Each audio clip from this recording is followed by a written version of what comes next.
शब्द स्वरांचे बनती गाणे साजनवानंद तराणे रसिकांची हे जुळते नाते घडते जेव्हा सुरेल गाणे कसे हे घडते मनात येते भेटू बोलू ऐकू तयांच्या गोष्टी गाण्यांच्या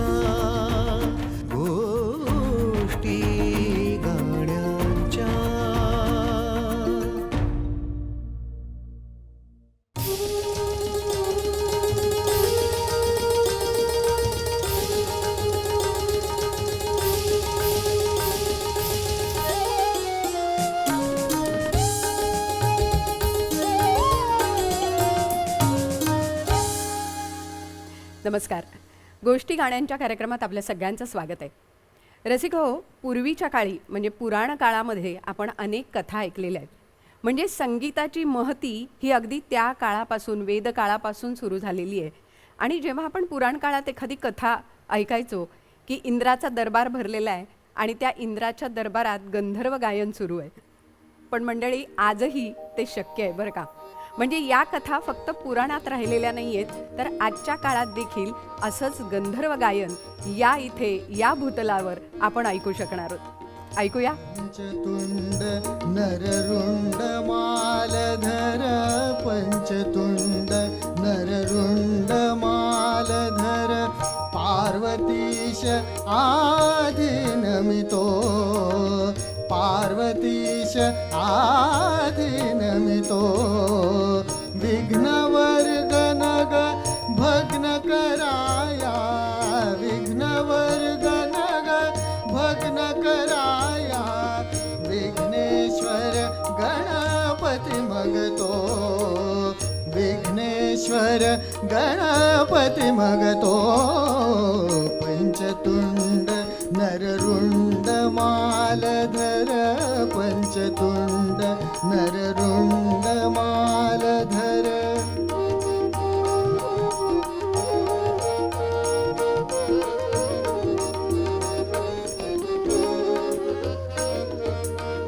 कालिदास कविराज रचित है, कालिदास कविराज रचित है, गानी शाकुंतल रचितो, गानी शाकुंतल रचितो, जाणुनिया अवसान न सोनी, जाणुनिया अवसान न सोनी, महत्कृत्य भरशिरी घेतो, महत्कृत्य भरशिरी घेतो, पंचतुंड नररुंड मालधर, पंचतुंड नररुंड मालधर.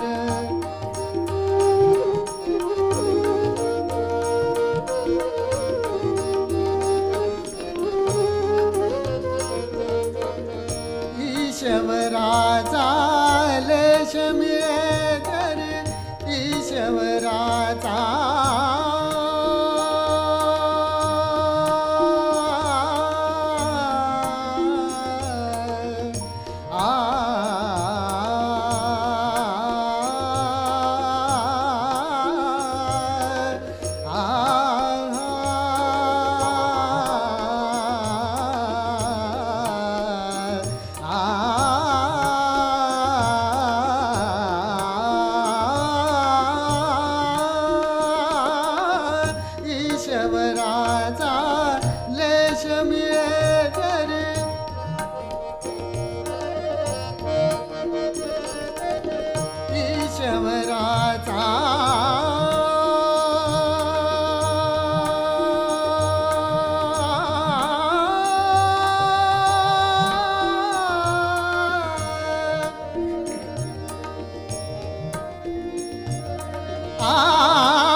मूढ यत्न शेवट जातो, मूढ यत्न शेवट जातो.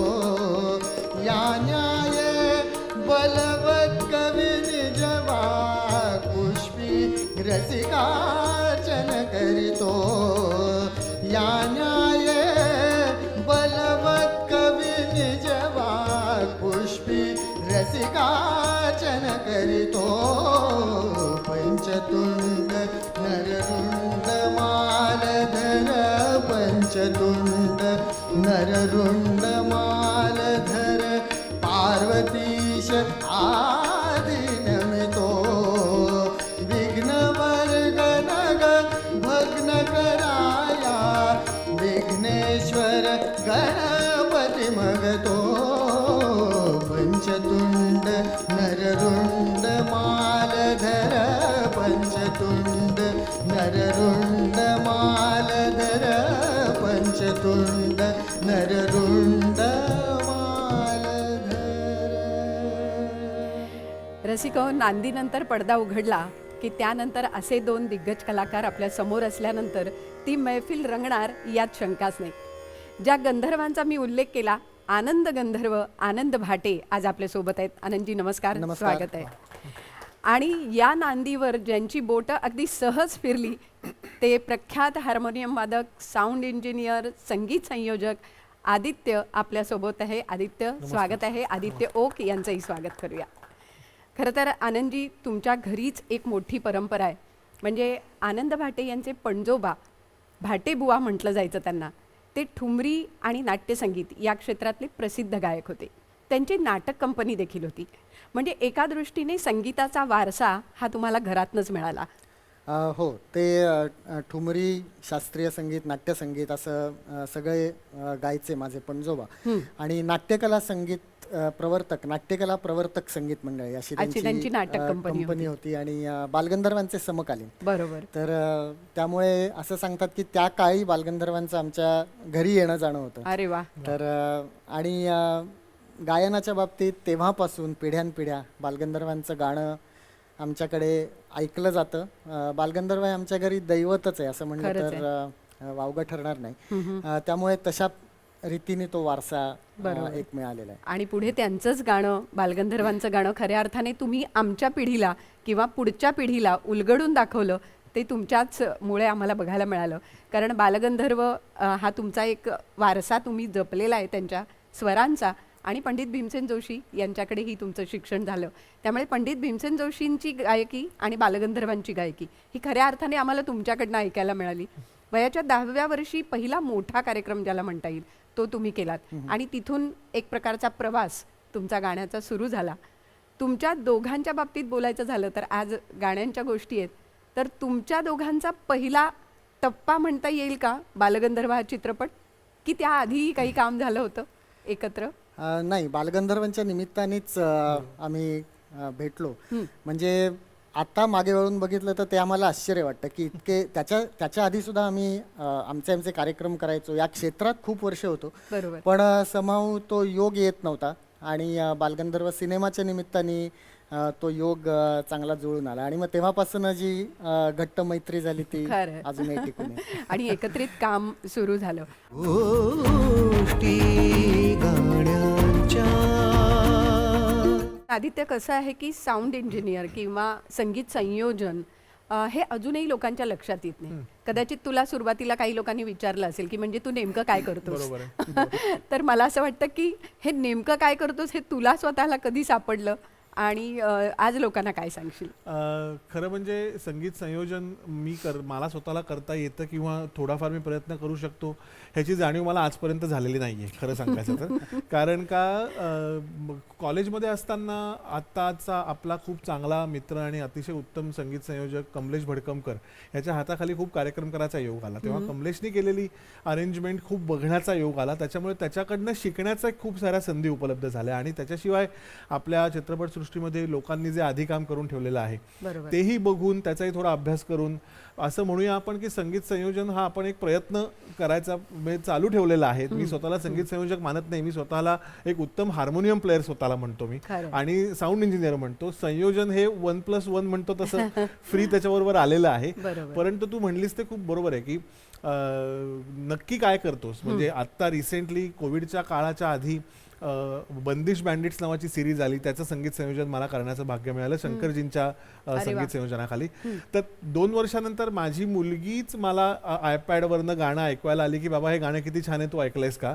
आणि ते बंदिश बँडिटचं गाणं होतं आणि ते मीच अरेंज केलेलं होतं. त्याच्यामुळे तिने मला विचारलं की बाबा तू ऐकलंयस का, गाणं खूप छान आहे ऐक म्हणून. तर नंतर मी तिला सांगितलं अगं हे मीच केलंय गाणं. तर तिचा त्याच्यावर विश्वास बसेना की तू म्हणजे तुला एवढं येतं सगळं करता. तर नंतर म्हणाली बाबा यू नो म्युझिक. असं मला ही मोठी कॉम्प्लिमेंट होती. कॉम्प्लिमेंट आहे, पण त्याच्याबरोबर परिस्थिती अशी आहे की माझ्या घरीच माहिती नाही मी नेमकं काय काम करतो. त्याच्यामुळे पण हरकत नाही. मला वाटतं ही कार्यक्रम आज म्हणून तुमची जोडी बरोबर आहे. मी तेच म्हणणार होतो की हे कार्यक्रम फार महत्वाचे असतात की जेणेकरून पडद्या मागची काय कामं होतात आणि गाणं कसं तयार होतं हे आपल्या रसिकांना सांगता येतं या कार्यक्रमाच्या माध्यमातून. कारण आतापर्यंत गोष्टी गाण्यांच्या मध्ये आपण गीतकार संगीतकार, संगीतकार गायक, गीतकार आणि गायक अशा जोड्या केल्या आहेत. पण आज पहिली जोडी तुमची अशी आहे की गायक आणि संगीत संयोजक किंवा साऊंड रेकॉर्डिस्ट असं आणि हार्मोनियम वादक, अर्थात ह्या दोन्ही गोष्टी जुळल्यात. पण आम्हाला आदित्य गोविंदरावांची आठवण झाली, कारण त्यांचे हात, त्यांची बोटं जशी फिरायची तशी तुझी बोटं फिरतात. अर्थात त्यांच्याकडनंही तू हा वारसा घेतलेला आहेस. हो, माझ्या वडिलांचं म्हणजे डॉक्टर विद्याधर ओकांचं गोविंदरावांकडे 40 वर्ष शिक्षण झालं आणि मी वयाच्या 3ऱ्या-4थ्या वर्षीपासून गोविंदराव आमच्या घरी येताना बघतोय. त्याच्यामुळे आणि नंतर काही काळानंतर बाबांनी मला त्यांच्यासमोर जबरदस्ती बसवायला सुरुवात केली. आणि मग 8-9 वर्षाचा होतो मी तेव्हा, म्हणजे माझा पेटीपर्यंत हात पण पोचायचा नाही. गोविंदराव मला वरनं पेटी काढून द्यायचे आणि समोर बसवायचे आणि रात्रभर जेवढा वेळ माझा स्टॅमिना असेल तेवढा वेळ गोविंदराव शिकवायचे. म्हणजे त्यांचा मोठेपणा एवढा आहे की अशा एवढा बुजुर्ग कलाकार असताना त्यांनी 8 वर्षाच्या मुलाला मी काय शिकवू म्हणून त्यांनी कधी कंटाळा केला नाही. आणि काय म्हणतो आपण त्याला, आणि सगळ्याच काळात एक प्रकारची आमिषे असतात. म्हणजे आपल्याला तेव्हा मला पतंग उडवायला आवडायचा, क्रिकेट खेळायला आवडायचं, सायकल चालवायला आवडायची. पण ह्या आमिषांपासून थोडंसं काय म्हणतो माझी दृष्टी हटवून बरोबर पेटीवर कशी आणता येईल ह्याचं सुद्धा शिक्षण गोविंदरावांनी दिलं असं मी म्हणेन. म्हणजे दरवेळेला मी अगदी आवर्जून सांगतो की एखादी कठीण जागा आली नाही वाजवता तर ह्याचा तुला 5 तास रियाज करायला लागेल असं जर सांगितलं तर मी करणार नाही किंवा कोणीच करणार नाही. एवढं कोण रियाज करणार. परंतु गोविंदराव सांगायचे की तू येईपर्यंत वाजव, येईपर्यंत वाजव असं म्हटल्यानंतर छोटीशी गोष्ट आहे ही, पण ते किती महत्त्वाची. येईपर्यंत वाजव म्हटल्यामुळे 5 तास वाजवतो का 2 तास वाजवतोय हा टाइम सेन्सच डोक्यातला आपला मरून जातो. त्याच्यामुळे 5 दिवस वाजवतो 5 दिवस वाजवतो एक्झॅक्टली. त्याच्यामुळे मी नेहमी असं म्हणतो की गोविंदरावांनी पेटी वाजवायला शिकवलं नाही तर पेटी कशी शिकवावी हे पण शिकवलं. वा वा. गोविंदराव पटवर्धन हे नावच घेतल्यानंतर ज्याला जसं तुम्ही म्हणालात की ते बालगंधर्व हे दैवत आहे तसं गोविंदरावांच्या बाबतीत सुद्धा तसंच आहे. मला वाटतं तुमच्याही बाबतीत भीमसेनजींनी असंच सांगितलं असेल, येईपर्यंत गा. कारण भीमसेनजींचे असे किस्से अनेक आम्ही ऐकलेले आहेत. हो खरं आहे. म्हणजे ते आता भीमसेनजींचा विषय निघाला तर म्हणजे माझी पण एक अशीच लहानपणची आठवण आहे ती, त्याची मला आठवण झाली आता आदित्य बोलत होता तेव्हा की लहान असताना ऑफकोर्स मी आधी चंद्रशेखर देशपांडे आणि यशवंत बुवा मराठे यांच्याकडे शिकत होतो त्यावेळी. पण भीमसेनजींकडे शिकायला सुरुवात केली नव्हती. मी जेव्हा बालगंधर्वांची गाणी मुंबई दूरदर्शनवरच माझा प्रोग्राम झाला की जेव्हापासून ते आनंद गंधर्व हे नाव फेमस सगळीकडे झालं. अरुण काकतकरांनी तो केला होता कार्यक्रम. आणि त्या काळात भीमसेनजींना गाणं ऐकवायचा योग आला होता. हिराबाई बडोदेकरांच्याकडे त्यांची पहिली भेट झाली होती आणि हिराबाईंनी पण मला खूप प्रोत्साहन दिलं लहानपणी.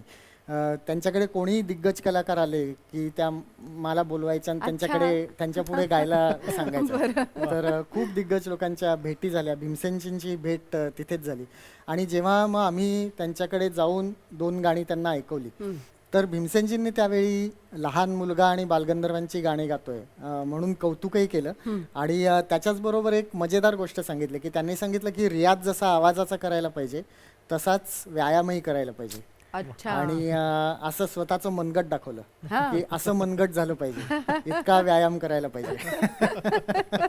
हे खूप मजेदार आठवण आहे. म्हणजे शिकायला जाण्याच्या आधी सुद्धा. आणि जसं तू आता आदित्य म्हणलास की गोविंदराव इतके थोर असून सुद्धा लहान मुलांशी कसं शिकवायचं किंवा वागायचं, तर तेच आम्हाला सगळ्यांना भीमसेनजींच्या बाबतीत त्यावेळी जाणवलं की स्वतः इतक्या मोठ्या पदावर असून सुद्धा एका लहान मुलाचं कौतुक करणं हा मनाचा मोठेपणा आहे. बरोबर. मला वाटतं तुम्ही तितके भाग्यवान की तुम्हाला असे गुरु मिळाले आणि आम्ही असे भाग्यवान की आम्हाला तुमच्याकडनं हे ऐकायला मिळतंय.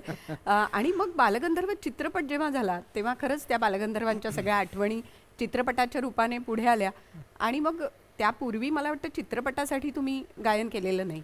नाही, पहिलाच बालगंधर्व. आणि त्यानंतर मात्र आम्हाला एक वेगळाच गंधर्व ऐकायला मिळाला आणि लोकांपर्यंत जास्त गेला. तर त्यातलं एखादं पद आपल्याला आज सुरुवात करताना. जरूर जरूर. हं. भाव तोची देव, भाव तोची देव, भाव तोची देव, भाव तोची देव, ये अर्थी संदेह धरून का, भावे भक्ती फळे, भावे देव मी, भावे भक्ती फळे, भावे देव मी, निज भावे सोह स्वानंदाचे, भाव तोची देव.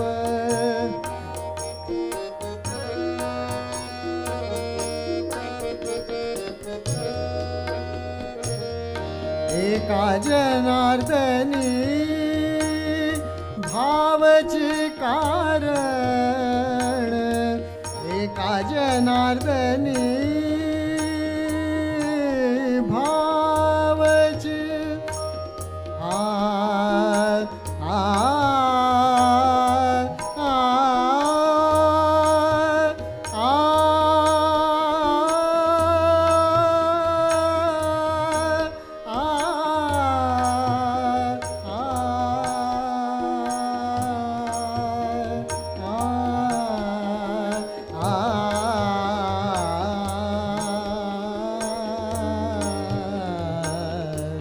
एका जनार्दनी भावची कारण,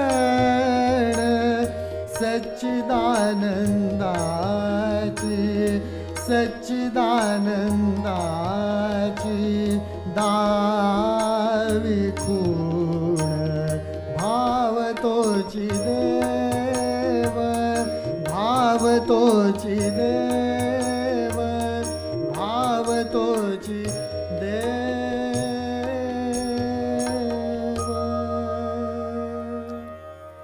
आम्हाला चित्रपटातलं दृश्य डोळ्यासमोर उभं राहिलं.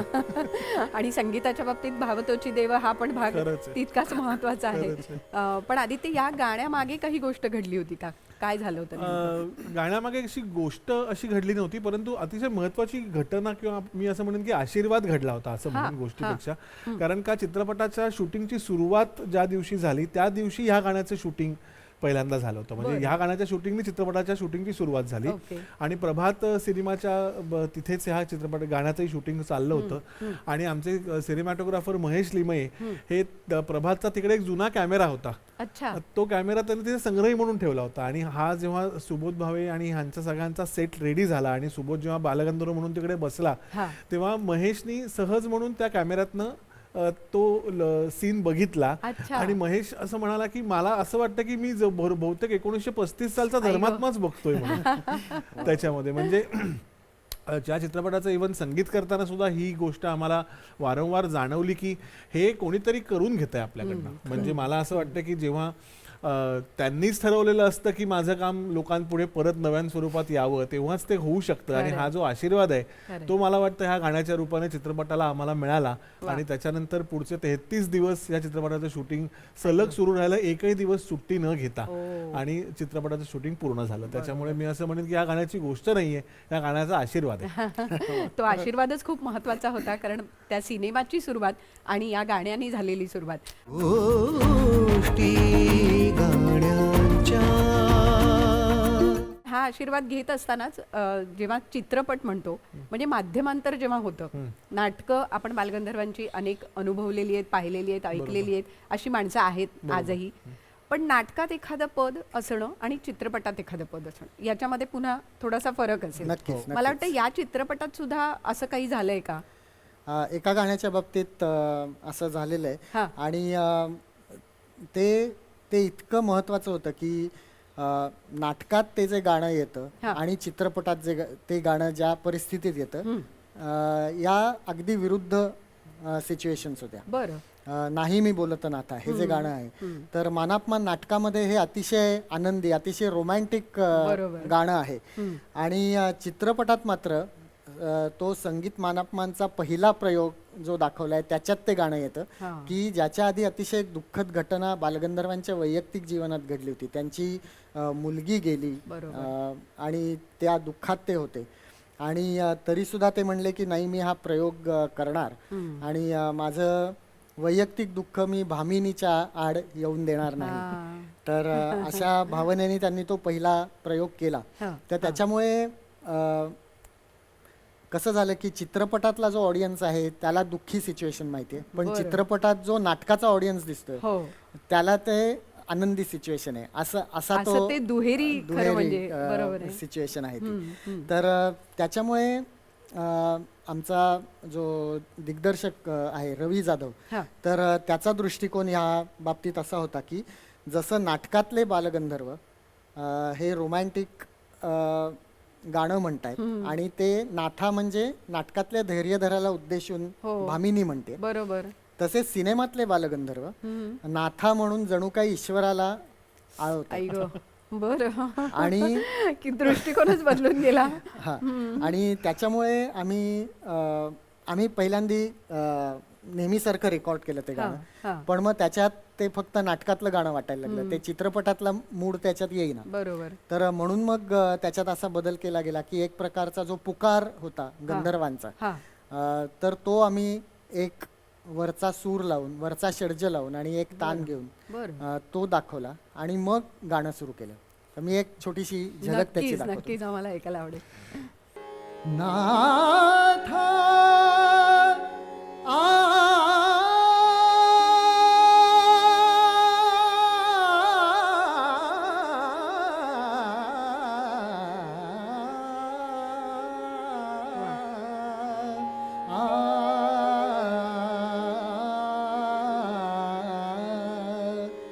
नाही मी बोलत नाथा नाही मी बोलत नाथा नाही मी बोलत नाथा नाही मी बोलत नाथा नाही मी बोलत नाथा विनयहीन वदता नाथा नाही मी बोलत नाथा नाही मी बोलत नाथा विनयहीन वदता नाथा नाही मी बोलत नाथा नाही मी बोलत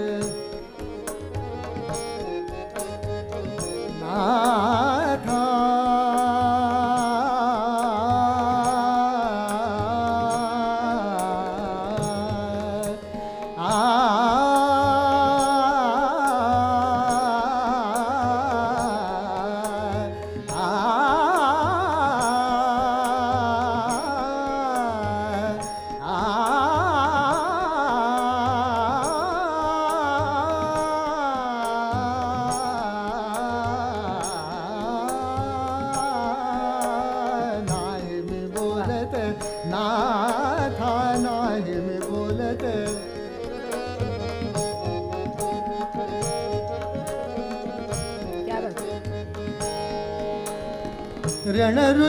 रणरुचिरारिति रणरुचिरारिति रणरुचिरारिति रणरुचिरारिति रणरुचिरारिति रणरुचिरारिति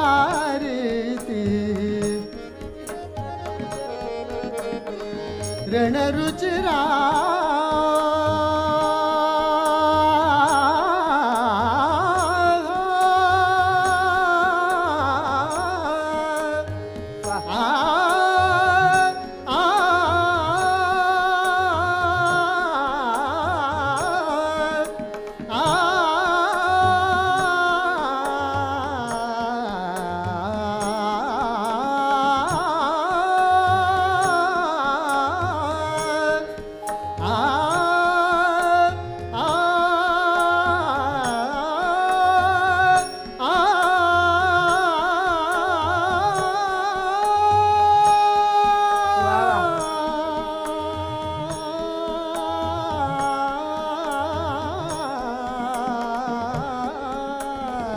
रणरुचिरारीती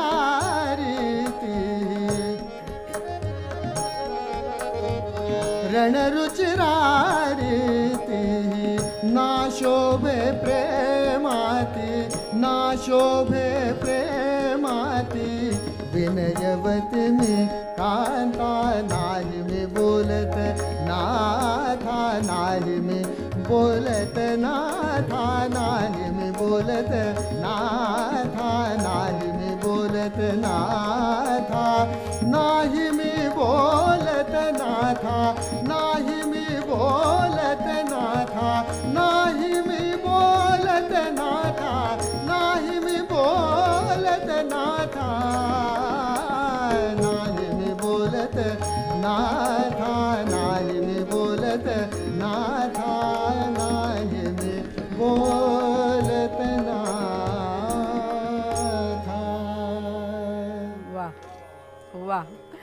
पण खरंच तुम्ही हे सांगितल्यामुळे त्याच्याकडे बघण्याचा दृष्टिकोन बदलला आणि खरोखर म्हणजे नाटक आणि सिनेमा यामधला जो माध्यमातला बदल आहे तो इथे कुठेतरी नक्कीच जाणवतो आणि ती मगाशी प्रक्रिया आहे मला वाटतं. आणि मगाशी तू जे म्हणलीस ना की संगीत संयोजन सुद्धा करतात म्हणजे नेमकं काय करतात, तर बरोबर. ह्या गाण्याच्या बाबतीत अगदी सांगण्यासारखा दाखला असा आहे की मुळात या चित्रपटाचं संगीत संयोजन करायच्या वेळेला वाद्यमेळ काय वापरायचा हा खूप मोठा प्रश्न होता. कारण का काळ तो होता आणि परत परंपरा आहे ही, त्यामुळे परंपरेला आपण धक्का लावताना ताजमहालाला वीट लावू शकत नाही आपण. त्याच्यामुळे कुठची गोष्ट कुठची वाद्य वापरायची ह्याच्यासाठी मग कौशलने आणि आम्ही सगळ्यांनी असा निर्णय घेतला की बालगंधर्वांच्या काळात जी क्लासिकल म्युझिक वेस्टर्न मध्ये वापरली जायची तीच वाद्य फक्त आपण वापरायची. त्याच्यामुळे मग व्हायलिन्स आणि चेलोस, त्यामुळे बेस गिटार आणि सगळी मॉडर्न वाद्यांचा याच्यात वापर केला गेला नाही. आणि एस्पेशली ह्या गाण्यामध्ये जसा हा विरोधाभास आहे की चित्रपटातलं पात्र रोमॅन्टिक आहे पण खऱ्या आयुष्यातलं पात्र दुःखी आहे, हा विरोधाभास दाखवण्यासाठी ह्या गाण्याचा सगळा व्हायलिन सेक्शन आम्ही मुद्दामून युरोपातनं रेकॉर्ड करून घेतला. कारण का भारतीय लोकांकडनं जेव्हा आपण हे रेकॉर्ड करतो तेव्हा त्याला एक भारतीय टच येतो आणि तो एक भारतीय टच त्याला आला की ते गाण्याच्या बरोबर जातं आणि हे आपल्याला गाण्याच्या पूर्ण विसंगत हवं होतं. त्याच्यामुळे त्यांना आपलं म्युझिक काही कळत नाही. त्याच्यामुळे त्यांनी एक प्रकारचं काय म्हणू एक एक्सप्रेशन शिवाय म्हणजे आपण शून्य एक्सप्रेशन त्यांनी वाजवून दिले, त्यात भावना कुठची नव्हती. त्याच्यामुळे ही सगळी अरेंजमेंट तुम्ही गाण्याच्या मागचा जर जेव्हा गाणं आता ऐकशील किंवा सगळे रसिक ऐकतील तेव्हा मुद्दामून ऐका की मागची व्हायलिन्स अतिशय डेड वाजल्यासारखी वाजतात की जसं काहीच घडलेलंच नाही. ती अपेक्षित होती. त्याच्यामुळे मग हे आम्ही युरोपातनं करून घेतलं. त्यामुळे नुसतंच ही घटना नाही पण संगीत संयोजनाच्या बाबतीत सुद्धा हा एक घडलेला किस्सा आहे गाण्याच्या बाबतीत आहे. पण बालगंधर्व म्हटल्यानंतर वध जाऊ कुणाला झालं नाही तर मग म्हणजे काय ते अपूर्ण आहे असं आहे. तर चित्रपटात मग ह्या गाण्याचा कसा विचार केला गेला आणि त्या मागे काही पार्श्वभूमी? चित्रपटामध्ये वध जाऊ कुणाला गाणं घ्यायचंच होतं कारण का ते बालगंधर्वांच्या आयुष्यातलं आणि त्यांनी साकारलेल्या अतिशय महत्वाच्या स्त्री पात्राचं तोंडी असलेलं सगळ्यात यशस्वी गाणं ते आहे. सौभद्रेतली त्याच्याशिवाय बालगंधर्व. परंतु वध जाऊ कुणाला या गाण्याचा रेफरन्स चित्रपटाशी आमच्याशी असलेला संपूर्णपणे वेगळा आहे. तो असा आहे की 23 ऑगस्टला कौशल इनामदार आणि नितीन देसाईंचं बोलणं झालं की कौशल याचं संगीत करतोय. 23 ऑगस्ट 2010 ही तारीख.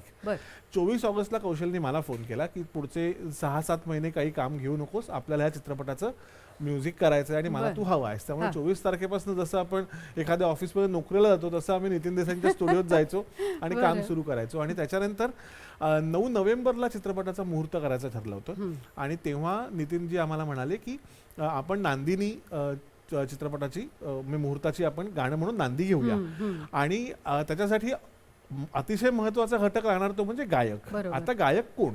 तोपर्यंत गायक ठरलेला नव्हता. आणि नितीन देसाईने आम्हाला जे गायकासाठीचा जो रनडाऊन दिला होता किंवा जे नॅरेशन दिलं होतं ते असं होतं की साधारणपणे शिवशंकर देवानी हिरण्यकश्यपूला जेवढे वरदान दिले होते ते त्या सगळ्या अटी ह्या ह्याच्यात होत्या की तो सुबोधलाही सूट झाला पाहिजे आवाज, पण जुन्या लोकांनी पण त्याला नावं ठेवले नाही पाहिजेत.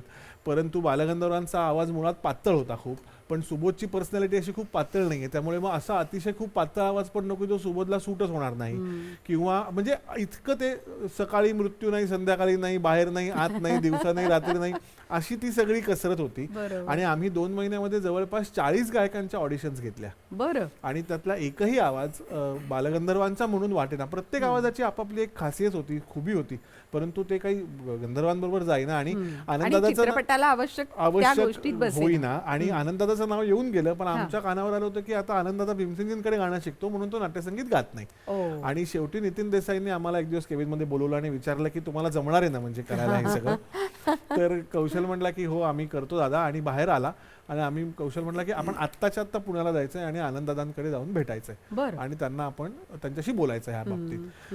आणि मग आनंददादाला फोन केला आणि तो मूळचा चांगला मनुष्य असल्यामुळे त्यांनी लगेच या, म्हणजे हे चांगल्या अर्थी म्हणतोय मी आनंददादा.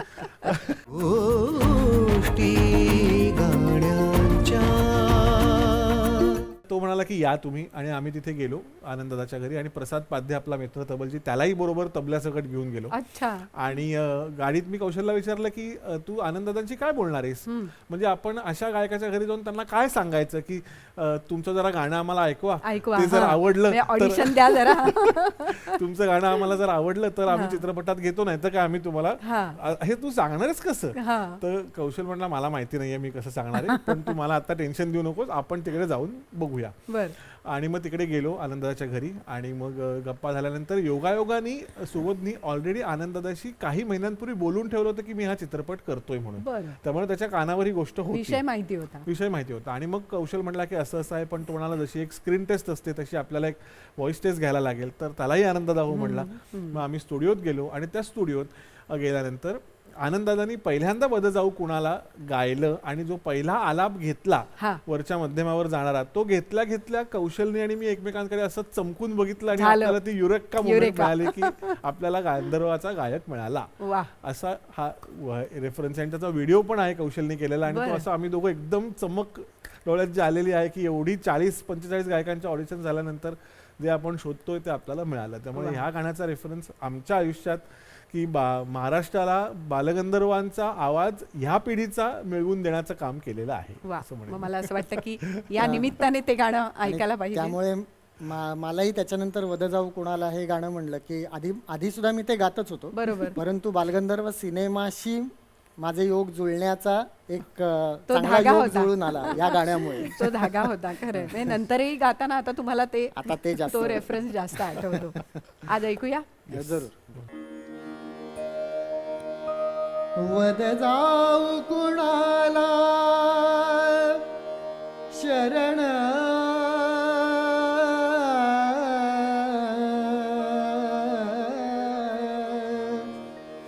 वद जाऊ कुणाला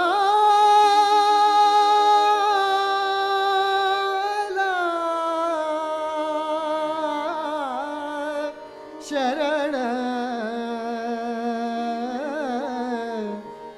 वद जाऊ कुणाला शरण ग वद जाऊ कुणाला शरण वद जाऊ कुणाला शरण वद जाऊ कुणाला शरण वद जाऊ कुणाला शरण करील जो हरण संकटाच करील जो हरण संकटाच मी धरीन चरण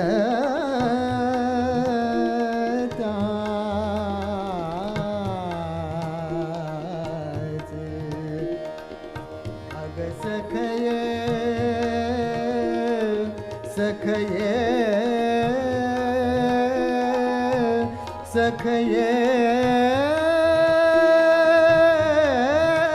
वद जाऊ कुणाला शरण ग वद जाऊ कुणाला शरण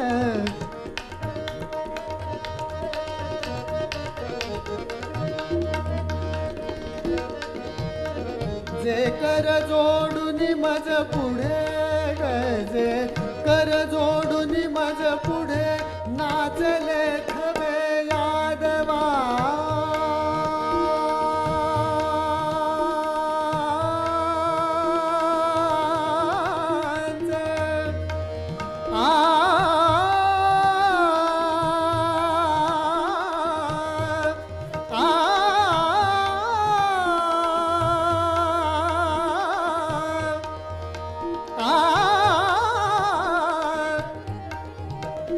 वा वा.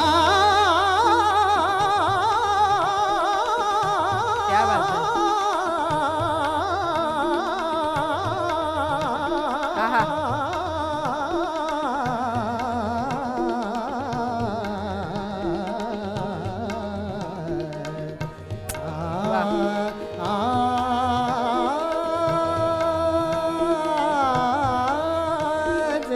कर जोडून मज पुढे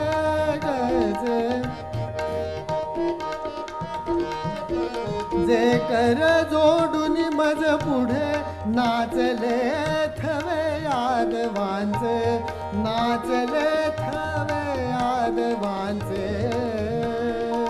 प्रतिकूल होती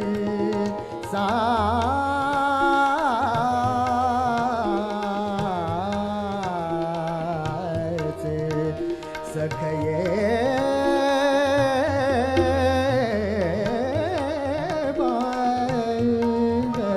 वद जाऊ कुणाला शरण ग वद जाऊ कुणाला शरण वद जाऊ कुणाला शरण ग वद जाऊ कुणाला शरण ग वद जाऊ कुणाला शरण वद जाऊ कुणाला जाऊ कुणाला जाऊ कुणाला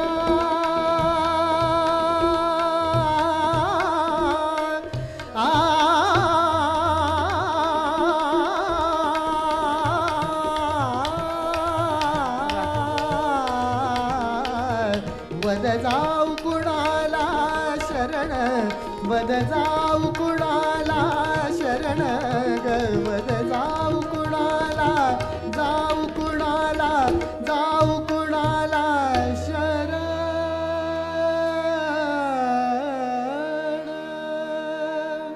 वा. मला वाटतं आज या गाण्याच्या निमित्ताने प्रसाद करंबेळकर तबला साथ करतायत, वा तर वा. त्यांच्यासाठी आपण एकदा टाळ्या वाजवूया. खरं तर ही सगळी गाणी ऐकत असताना सारखं वाटतंय की हे खूप मोठं चॅलेंज खरं तर तुमच्यासाठी होतं, कारण बालगंधर्व पेलणं हे गायक म्हणून तुम्हाला आणि संगीत संयोजन किंवा त्याचं सगळं वाद्यमेळ जुळवणं म्हणून तुम्हाला सगळ्यांनाच ते खरं तर आव्हानात्मक होतं. पण तू म्हणलास तसं की ते त्यांनी करवून घेतलं तुमच्याकडनं, असाच खरं तर भाग हो हो खरंच आहे. आमची अशीच भावना त्यावेळी होती. आणि ते आमच्या टीमचं जे एक बॉन्डिंग म्हणतात ते एवढं त्याच्यामुळे चांगलं झालं, कारण प्रत्येकाच्या मनात असं एक होतं की आपण बालगंधर्वांसाठी हा सिनेमा करतोय, त्यांना एक आदरांजली म्हणून, की आपल्याकडनं काही असं घडू नये की त्यांच्या थोरवीला कुठे धक्का लागेल, या भावनेनेच सगळं चाललं होतं. त्याच्यामुळे तो एक असा साधा सिनेमा नव्हता की जो करून विसरून जातो आपण, ते अजूनही आमच्या सगळ्यांच्या मनात खरं खरं. आणि आणि ते ते- शिवधनुष्य पेललं तुम्ही हो. सगळ्यांनी. आणि ते म्हणजे पेलताना असं खरं वाटलं नव्हतं. म्हणजे कौशल मला अगदी सुरुवातीला म्हणला होता, आम्ही म्युझिक बद्दल जेव्हा विचार करायचो की कशा पद्धतीने आपण अप्रोच ठेवायला पाहिजे किंवा काय करायला पाहिजे, तो म्हणला होता हे बघ, हा चित्रपट असा आहे ना की ह्याच्यातनं एकतर आपल्या दोघांची करिअर घडणार आहेत किंवा आपलं करिअर बंद पडणार आहे. कारण का कौशलच एकदा का कार्यक्रमात खूप छान म्हटला होता की चमत्काराची प्रतिकृती होऊ शकत नाही, बरोबर आहे. चमत्कार हा फक्त एकदाच होऊ शकतो. त्याच्यामुळे आपण त्याची प्रतिकृती करायचा प्रयत्न करतोय. त्याच्यामुळे ही एका अर्थी शिव्या खायची लाईन आहे. म्हणजे हे जर जमलं नसतं तर मग लोकांनी खरंच खूप याचा परिणाम वाईट झाला असता. परंतु ते मी म्हटल्याप्रमाणे की त्यांनीच ठरवलं होतं की हे व्हायला पाहिजे म्हणून, खरंय. आणि त्यांच्या आशीर्वादामुळे खरंच हे घडलं. काम पूर्ण झालं घडलं. असं पण म्हणेन. आनंदजी, तुम्हाला भीमसेनजींकडनं मिळालेलं जी तालीम होती ती इतकी पक्की होती की मला वाटतं त्यामुळे सुद्धा तुम्हाला हे आव्हान स्वीकारणं सोपं गेलं. नक्कीच. भीमसेनजी जसं सवाई गंधर्व हे त्यांचे गुरु, बरोबर. तसंच ते बालगंधर्वांनाही गुरुस्थानी मानत असत. आणि त्याच्यामुळे बालगंधर्वांची गायकी एक वेगळ्या प्रकारे मला परत भीमसेनजींकडनं ऐकायला मिळाली किंवा शिकायला मिळाली. आणि त्याचा मला नक्कीच एक स्वतःचं काहीतरी विचार करण्यासाठी मला नक्कीच उपयोग झाला. आणि मला वाटतं की म्हणजे मला प्रश्न नेहमी विचारला जातो की भीमसेनजींची गायकी आणि गंधर्वांची गायकी हे तसे म्हटलं तर वेगळे बरोबर दोन्ही. बरोबर. पण मला वाटतं की दोन्ही गायकींमध्ये जे सुराला महत्व आहे किंवा सुराच्या इफेक्टिव्हनेसला महत्व आहे, तर तो कुठेतरी समान धागा असावा की जो म्हणजे जो बालगंधर्वांच्या गाण्यातही आपल्याला दिसतो नाट्यसंगीतातून, पण जो भीमसेनजींच्या रागदारीमध्ये पण आपल्याला दिसतो. बरं. त्यातली जी भावपूर्णता आहे, त्यातला जो एक प्रकारचा स्वर लगाव आहे, त्यातला पुकार आहे, तर तो एक समान धागा कुठेतरी असावा. त्यामुळे मग ते कुठे त्या दोन गायकी कॉन्फ्लिक्ट झाल्या नाहीत बरोबर. माझ्या बाबतीत. मला आणि बालगंधर्व आणि भीमसेनजी हे दोन्ही माझे आयडॉल्स आहेत, ती दैवत खरंय, आहेत माझी. खरंय. आणि त्याच्यामुळे भीमसेनजींकडे ते प्रत्यक्ष शिकता शिकायला आलं. मिळालंय, खूप मोठं भाग्य बरोबर. समजतो मी. गोष्टी गाण्यांच्या जसं तुम्ही आत्ता म्हणालात की बंदिश शिकवताना सुद्धा म्हणजे शास्त्रीय संगीत शिकवताना सुद्धा त्याच्या मागचा भाव म्हणजे खऱ्या अर्थाने भावसौंदर्य त्यातलं जे आहे शास्त्रीय संगीतातलं तेही तुम्हाला त्यांनी उलगडून दाखवलं. बंदिशीचं असं एखादं उदाहरण सांगता येईल की जे भीमसेनजींनी तुम्हाला शिकवलं आणि त्यात नेमकं काय शिकायला मिळालं? भीमसेनजींची शिकवण्याची पद्धत ही अशी एक सर्वांगीण तालीम होती असं मी म्हणेन. आधी त्यांनी आवाजाचा रियाज माझ्याकडून करून घेतला आणि मग त्याच्यानंतर रागसंगीताद्वारे किराणा घराण्याची तालीम दिली. त्याचबरोबर मैफलीत कसं गावं, कसं काय करावं, काय करू नये, तो तर मोठा हे गुरुमंत्र आहे. फार चांगल्या प्रकारे सांगायचे. ते खूप बोलायचे नाहीत, हा, पण एखादंच वाक्य असं सांगून जायचं की त्याच्यात खूप मोठा अर्थ दडलेला असायचा. बरं. म्हणजे एक एक्झाम्पल द्यायचं झालं तर ते एवढंच म्हणायचं की मैफलीत लय अशी ठेवली पाहिजे की समोरच्याला झोप येता कामा नये. सगळं त्यातनं आपण समजून घ्यायचंय. कारण त्यांच्यात जर आपण वेगवेगळ्या मैफली किंवा वेगवेगळे रेकॉर्डिंग हे वाक्य मनात ठेवून जर ऐकल्या. तर त्यातला खरा अर्थ आपल्याला कळतो क्या बात की आहे. वा, समोर कसा ऑडियन्स आहे. मग त्यांना अतिविलंबित लय गायली तर ती त्यांना कळणार आहे का, किंवा ती त्यांना भावणार आहे का, बरोबर. का थोडीशी द्रुत लय ठेवायला पाहिजे, म्हणजे थोडी धावती लय ठेवायला पाहिजे, वा. किंवा मैफलीत गाणं आणि रेकॉर्डिंगसाठी गाणं ह्याच्यात सुद्धा लयीमध्ये कसा फरक करायला पाहिजे. म्हणजे त्यांचे जे 20-20 मिनिटाच्या एलपीज निघाल्या होत्या, हो. तर त्याच्यात त्यांनी ज्या प्रकारची रागसंगीताची लय ठेवलेली आहे, तर हे सगळे एक प्रकारचे वस्तुपाठ आहेत त्यांनी घालून दिलेले की कुठल्या सिच्युएशन मध्ये कसं गावं.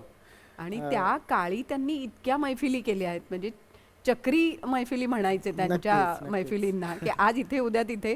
इतकं त्या काळात करणं हे सोपं नव्हतं आणि त्यांच्याकडून तुम्हाला ते शिकायला मिळालं. एखादा वस्तुपाठ आम्हालाही.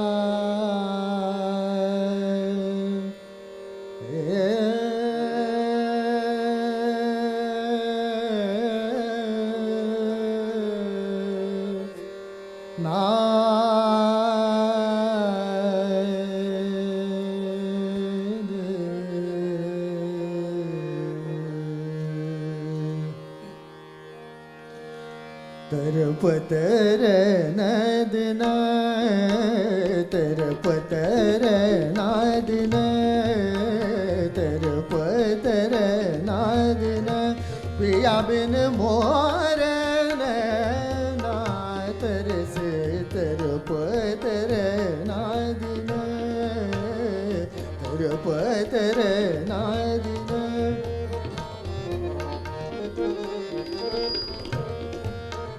तरपतर नादन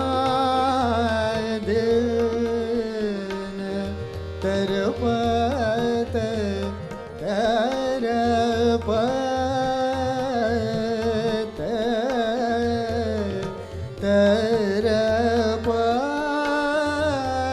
तरपत रना तरपतर नादना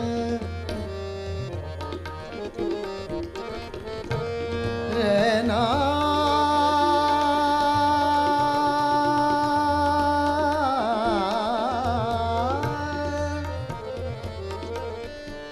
रन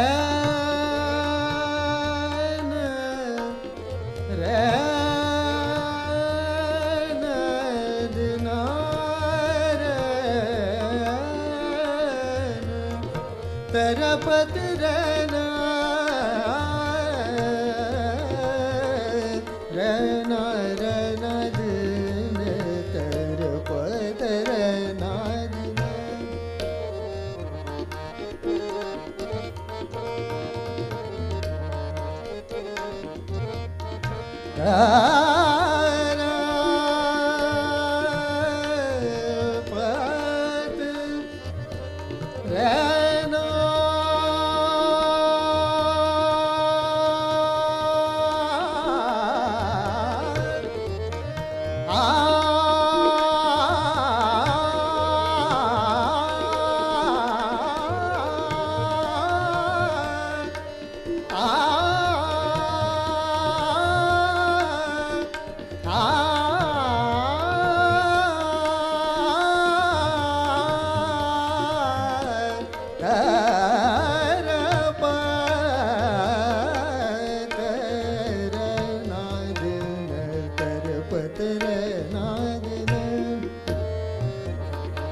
विनायक पिया तोरे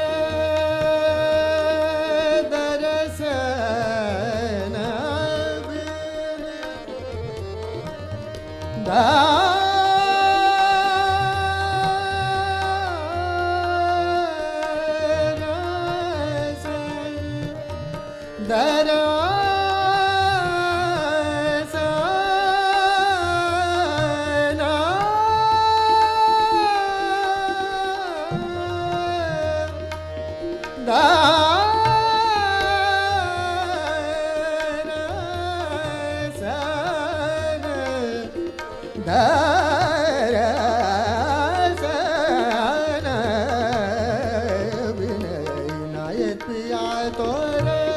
दर्शन बिन नैनन से मोर जल बरस तरपत रहना दिन तरपत रहना दिन तरपत रहना.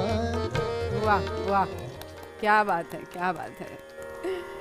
पण भीमसेनजींकडनं जसं हे शास्त्रीय संगीत शिकता आलं, या बंदिशी शिकता आल्या, तसंच त्यांच्याकडनं संतवाणी सुद्धा शिकायला मिळाली हो. किंवा विविध प्रकार खरं तर शिकता आले हो, तुम्हाला. हो. त्या विविध प्रकारांकडे बघण्याचा त्यांचा दृष्टिकोन कसा होता? त्यांनी कुठल्याही संगीत प्रकाराला श्रेष्ठ कनिष्ठ मानलं नाही. हां, जेवढे त्यांना आपण शास्त्रीय संगीताचे बादशाह म्हणून ओळखतो, बरोबर.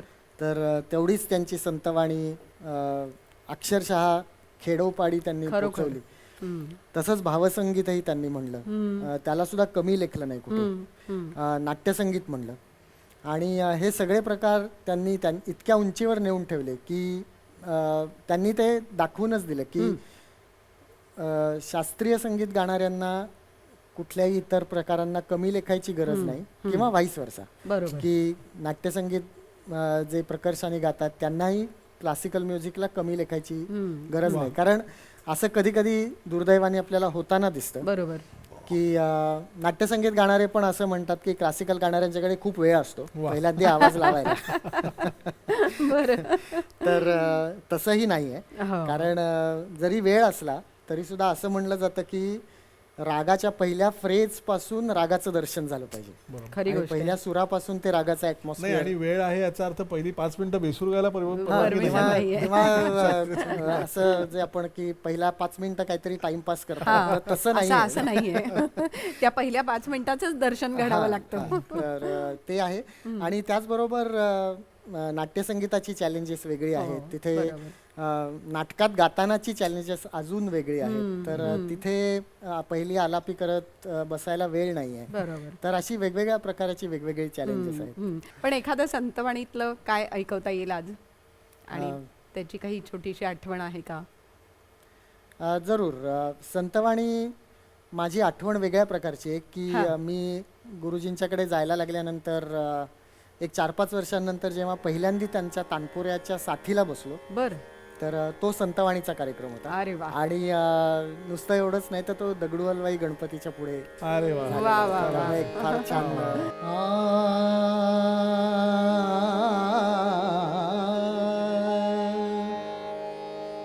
कान्होबा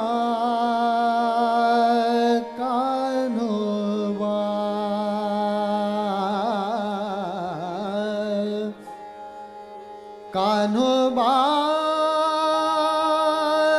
कान्होबा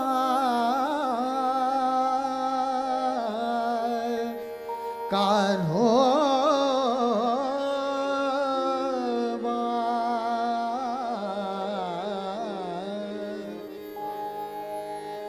कान्होबा तुझी घोंगडी चांगली रे कान्होबा तुझी घोंगडी चांगली कान्होबा कान्होबा कान्होबा कान्होबा तुझी घोंगडी चांगली रे कान्होबा तुझी घोंगडी चांगली आम्हासी का दिली वांगली रे आम्हासी का दिली वांगली रे आम्हासी का दिली वांगली रे कान्होबा कान्होबा कान्होबा कान्होबा कान्होबा तुझी घोंगडी चांगली रे कान्होबा तुझी घोंगडी चांगली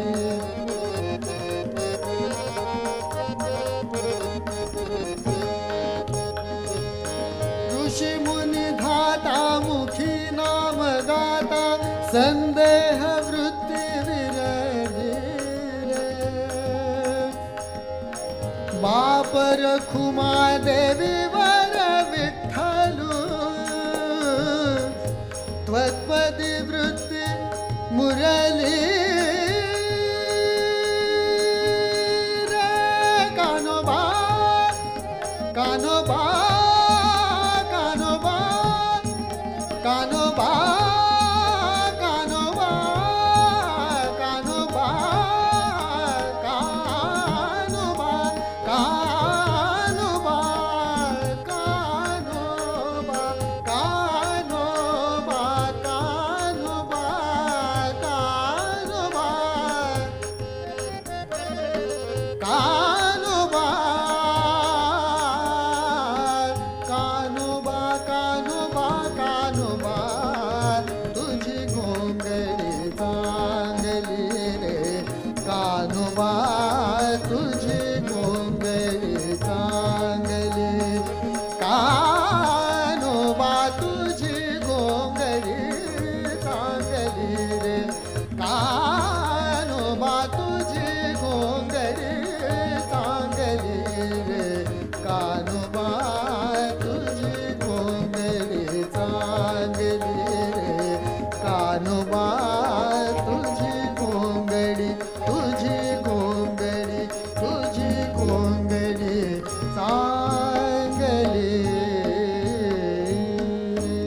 वा वा वा वा मंत्रमुग्ध होणं म्हणजे काय हे आजच्या मैफिलीतनं नक्कीच रसिकांनी त्याचा अनुभव घेतलाय आणि जसं आनंदजी तुमचं गाणं आम्ही ऐकतोय तसंच आदित्य तुझे सूर देखील पेटीचे आम्हाला ऐकू येत आहेत आणि आज पेटी ही मुख्य स्थानी आहे कारण नेहमी काय होतं की साथ संगत करायला पेटी असते पण आज हार्मोनियम तू आहेस त्यामुळे ती मुख्य स्थानी आहे आणि अशाच खूप गप्पा खरं तर तुमच्याशी मारायच्या आहेत गाण्यांच्या अनेक आठवणी तुमच्याकडेही आहेत आणि त्याही आम्हाला ऐकायच्या आहेत खरं तर हे गंधर्व गान असंच सुरू राहणार आहे पण मंडळी आता थोडंसं थांबण्याची वेळ झाली आहे या गप्पा अशाच सुरू राहणार आहेत पण आज इथे थांबूया आणि पुढच्या भागात परत तुमच्याशी गप्पा मारूया धन्यवाद